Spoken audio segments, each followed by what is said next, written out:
Now that we have a generalized idea of what a contactor is, let's wire it up. Contactors are a simple device.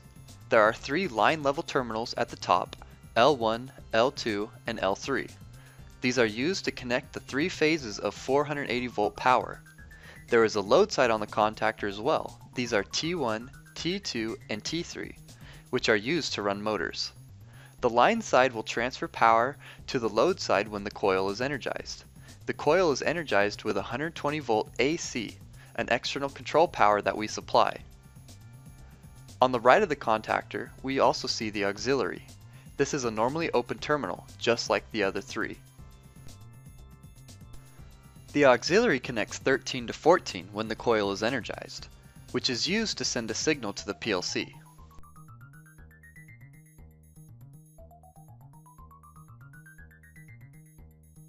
In summary, every terminal is normally open. L1, L2, and L3 connect to T1, T2, and T3, and terminals 13 connects to 14 when the coil becomes energized.